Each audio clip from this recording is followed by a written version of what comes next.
Halo Gunarwan dan Gunarwati sekalian, ketemu lagi ya di channel saya dan hari ini saya ingin membahas lagi 5 hal dari pertandingan Sevilla melawan Arsenal ya. Di segmen 5 hal ini saya akan membahas 5 hal yang menurut saya unik dan menarik dari pertandingan yang kemarin baru saja selesai ya. Jadi pertandingan Arsenal melawan Sevilla ya, Arsenal bertandang ke Sevilla dalam pertandingan grup B Champions League gitu ya. Tidak berlama-lama ya, yang pertama saya ingin membahas tentang ya ini situasi penjaga gawang ya di Arsenal ini saat ini menjadi gorengan media banget nih gitu ya. Karena Ramsdale ini memang anak kesayangan dari fans Inggris gitu ya. Dia sebagai orang Inggris dengan kepribadian dia yang sangat ceria gitu, dia dengan cepat itu menarik hati publik, bukan hanya bagi fans Arsenal tapi juga bagi publik Inggris. Jadi di mana dia ya sebenarnya tidak ada kesalahan yang berarti ya, lalu diganti oleh David Raya, membuat banyak fans Arsenal dan Inggris ini merasa bahwa Ramsdale ini tidak diperlakukan dengan adil gitu ya. Dan dengan demikian ini membuat juga David Raya ini diperhatikan banget lah. Dia seolah-olah ada dalam sebuah mikroskop, semua kesalahan-kesalahan dia yang terkecil itu semua menjadi gorengan media juga. Jadi seperti yang kemarin itu dia ada satu kesalahan di mana dia mengoper ke pemain Sevilla gitu ya dari arah gawangnya dia, dan untungnya berhasil diblok gitu kan. Itu ya benar-benar membuat ini kondisi ini di media ini tidak kondusif gitu ya. Intinya bahwa dari media ini nggak pengen lah Arsenal ini punya 2 penjaga gawang yang bagus gitu. Tapi dari sisi saya juga, saya melihat Arteta juga harus mulai memainkan Ramsdale kalau dia ingin mempertahankan Ramsdale ya. Ya dikasih ke pertandingan-pertandingan yang kecil-kecil kayak besok melawan Sheffield, menurut saya nggak apa-apa lah turunin Ramsdale aja gitu kan, supaya media ini terpuaskan gitu ya kalau dari saya. Jadi bukan hanya untuk pertandingan Liga seperti pertandingan Piala Liga seperti Carabao Cup dan FA Cup. Menurut saya mungkin di pertandingan-pertandingan Liga yang melawan klub-klub papan bawah, menurunkan Aaron Ramsdale menurut saya bisa untuk menurunkan tensi di media gitu ya. Ya ini sih dari saya, bahwa kemarin David Raya juga permainannya dia nggak jelek gitu ya, bagus kok gitu. Cuman ya ada beberapa momen di mana dia melakukan kesalahan. Ya semua pemain tentu ada ya momen-momen dia melakukan kesalahan, tapi memang dengan kondisi Arsenal saat ini, apa yang dilakukan David Raya, kesalahan-kesalahan terkecil dia pasti akan diperhatikan secara khusus oleh media gitu. Ya, oke. Berikutnya saya ingin membahas tentang ya ini ya Gabriel Jesus ya. Memang dia pertandingan kemarin ini luar biasa, dan dengan kemarin dia mencetak gol, berarti dia di 3 pertandingan Champions League dia sudah mencetak di semua pertandingan tersebut ya. Jadi 3 pertandingan dia mencetak gol semua gitu. Jadi melawan PSV kemarin, lalu pada saat melawan Lens yang kita kalah ya, lalu kemarin melawan Sevilla, tiga pertandingan ini dia mencetak gol. Dan di pertandingan kemarin dia ini menciptakan 3 peluang, 2 peluang emas dan 1 gol dan 1 assist gitu. Jadi statistik yang luar biasa untuk Gabriel Jesus pertandingan kemarin. Juga selain Gabriel Jesus juga Martinelli menurut saya juga kemarin dia permainannya sangat luar biasa. Dari sebelah kiri dia memang kerjasamanya kemarin ini Jesus dan Martinelli ini sangat luar biasa gitu ya. Jadi dari sisi penyerangan itu kemarin kita lihat Jesus dan Martinelli ini memang tandem yang sudah sangat sudah sangat sepaham lah gitu. Nah ini yang mungkin harus juga diemulasi oleh siapapun yang menjadi nanti pelapisnya Gabriel Jesus gitu ya. Dan ini yang sangat disayangkan adalah bahwa kemarin dia harus ditarik karena mengalami cedera hamstring gitu kan. Semoga sih nggak lama ya, kita nggak tahu juga, ini belum diumumkan juga untuk berapa lama dia harus menepi karena hamstring ini.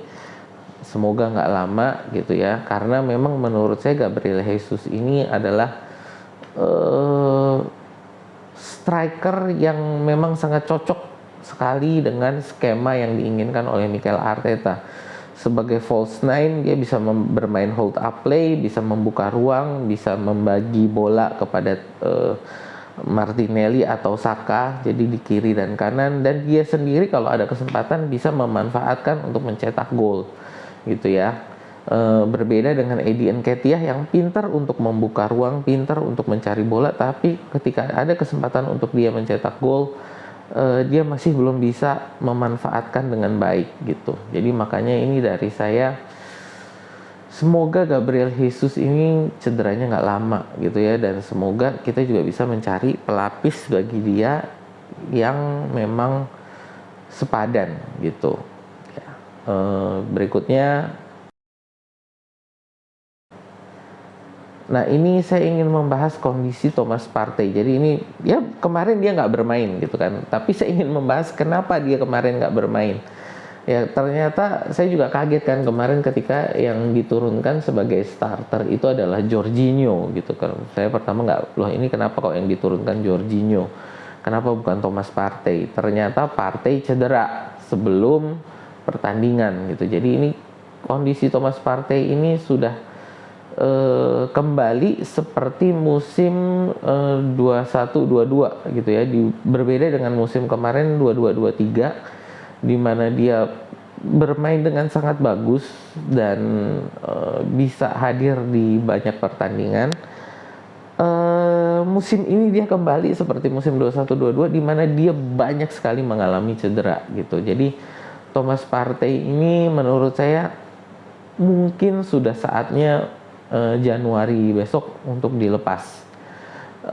Dan kita lihat juga memang sepertinya Partey ini tidak diperpanjang kontraknya. Jadi berbeda ya dengan pemain-pemain kunci yang musim kemarin bermain bagus gitu kan, Odegaard, terus Martinelli, Saka, siapa lagi, Saliba, Ben White gitu ya. Semua pemain-pemain ini sudah diperpanjang atau sedang, kecuali Ben White ya, Ben White ini sedang diperpanjang kontrak, sedang dalam negosiasi lah. Yang lain-lain sudah diperpanjang kontraknya. Nah, untuk Thomas Partey ini sama sekali tidak ada diskusi atau berita bahwa dia akan diperpanjang kontraknya, padahal dia kontraknya akan habis itu di akhir musim 2025 ya. Jadi musim ini dan musim depan itu adalah musim terakhir dia di Arsenal secara kontrak. Jadi menurut saya kemungkinan besar kalau ada klub yang akan menawar di musim panas 2024 yang mendatang, sepertinya Thomas Partey ini akan dilepas gitu ya. Nah, kenapa? Ya itu tadi, karena memang kondisi cedera. Dia bermain sebenarnya pada saat dia bermain dia bermain dengan segala kekuatan, bermain dengan sepenuh hati gitu. Cuman memang kondisi badan dia ini menurut saya sangat rentan cedera. Bahkan kemarin ketika dia turun bermain untuk Ghana itu ya, Arsenal itu harus menurunkan tim medis untuk mengawal dia gitu. Jadi harus khusus ada tim medis yang mengawal Thomas Partey pada saat dia bermain untuk timnas gitu. Jadi memang kelihatan sekali bahwa Partey ini sangat rentan cedera gitu. Jadi Ya, harus segera dicari penggantinya juga untuk Thomas Partey ini, dan ya harus segera di ya dipikirkan ke depannya tanpa Thomas Partey ini bagaimana gitu ya Arsenal bermainnya. Seperti itu. Ya, selanjutnya saya ingin membahas tentang, ya ini Kai Havertz ini menurut saya sangat menarik juga ya. Kemarin diturunkan sebagai pengganti Martin Odegaard. Jadi apakah karena Odegaardnya yang memang ya kemarin ya 2 pertandingan ini Odegaard permainannya so-so ya, jadi nggak terlalu kelihatan, tapi juga saya lihat ini kayak Havertz sepertinya juga lagi dicoba untuk bermain di posisi itu gitu kan, di posisi half space kanan itu, karena sebelumnya biasanya ditaruhnya di half space kiri kan, sekarang ditaruhnya di half space kanan di posisinya Odegaard. Dicoba sepertinya permainan dia di situ gimana. Jadi memang kayak Havertz ini sudah dicoba di berbagai posisi di Arsenal. Apakah memang dia sangat versatile, bisa ditaruh di berbagai posisi, atau memang lagi dicoba-coba juga ini dari saya gitu kan. Jadi Arteta sendiri apakah memang belum menemukan posisi terbaik bagi Kai Havertz gitu. Ya ini buat saya juga Kai Havertz ini mungkin dengan kondisi striker Arsenal ya, central forward kita yang Jesus ini juga kemarin cedera hamstring kan, apakah bisa dicoba Havertz sebagai false nine lagi gitu ya, walaupun kita lihat dia sebagai false nine juga di Chelsea bisa dibilang gagal total gitu kan. Cuman menurut saya apakah itu faktor dari Chelsea-nya sendiri atau bagaimana, karena dia dulu di Dortmund ya kalau nggak salah, itu dia sebagai ini kan, dia bermain sebagai second striker gitu. Jadi pada posisi nomor 10 second striker, yang sebenarnya fungsinya hampir mirip dengan false nine di Arsenal gitu. Jadi apakah ada baiknya dengan kondisi Jesus dia coba diturunkan sebagai central forward false nine gitu kan. Ya mungkin patut dicoba gitu, tapi ya kita lihat nanti ke depannya apakah memang Havertz ini posisi terbaiknya dia di mana, yang menurut saya juga masih belum ditemukan gitu. Ya ya kita lihat deh nanti besok melawan Sheffield dengan Jesus dia cedera, apakah kita akan menurunkan Eddie Nketiah, kayak Havertz akan ditaruh di mana. Menurut saya bisa dicoba ya kayak Havertz central forward sebagai false nine. Ya berikutnya saya mau ngomong tentang, ya ini kemenangan kita kemarin ini juga jangan terlalu jangan terlalu happy juga, jangan terlalu jumawa. Kenapa? Karena ya ini selalu saya ingatkan dalam semua segmen 5 hal saya, bahwa ketika kita menang ini lawan kita ini ya juga bukan lawan yang ya mereka juga sedang mengalami kesulitan lah gitu ya. Jadi kalau untuk Sevilla ini, dia dalam 5 pertandingan berturut-turut termasuk dengan pertandingan melawan Arsenal kemarin, dia tidak pernah menang. Jadi dalam 5 pertandingan berturut-turut ini tidak pernah menang. Lalu juga sebelumnya sejak Agustus itu mereka tidak pernah kalah di kandang. Jadi kemarin akhirnya kita bisa mengalahkan mereka di kandang. Bahkan sebelumnya mereka melawan Real Madrid ya bisa menahan imbang 1-1 gitu. Jadi kondisi ini juga mereka lagi memang kondisi terpuruk gitu ya Sevilla ini, sehingga pelatihnya mereka ini ya siapa ya, pelatihnya Sevilla ini Diego Alonso ini terancam dipecat gitu. Jadi ya kita sedang melawan tim yang tidak baik-baik saja gitu ya. Sevilla ini dalam kondisi tidak baik-baik saja. Jadi ya jangan terlalu senang juga gitu ya. Jadi kondisinya ya harus dibawa tenang aja. Ya kita sudah menang kemarin. Oke. Selanjutnya kita akan melawan Sheffield. di IPL, ya udah kemarin menang ya udah gitu ya. Jadi nggak usah terlalu jadi juara apa namanya, juara grup gitu. Nanti dulu masih ada 3 pertandingan ya. Kita masih ada nanti Sevilla di kandang, lalu juga Lens di kandang, lalu tandang melawan PSV gitu ya.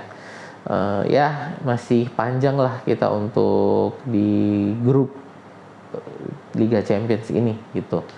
Ya, itu saja sih dari saya untuk 5 hal dari pertandingan melawan Sevilla kemarin. Semoga fakta-fakta yang saya sebutkan ini menarik juga buat teman-teman. Dan mungkin kalau teman-teman ada fakta-fakta menarik lain tentang pertandingan ini, boleh yuk ditulis di kolom komentar. Dan kalau teman-teman senang dengan konten-konten semacam ini, boleh yuk di like, share, dan subscribe. Terutama teman-teman yang saya lihat ya, ini di statistik YouTube saya, banyak sekali penonton-penonton dari channel saya ini yang bukan subscriber.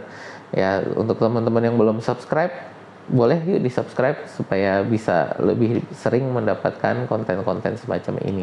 Ya, terima kasih sudah menonton. Sampai jumpa.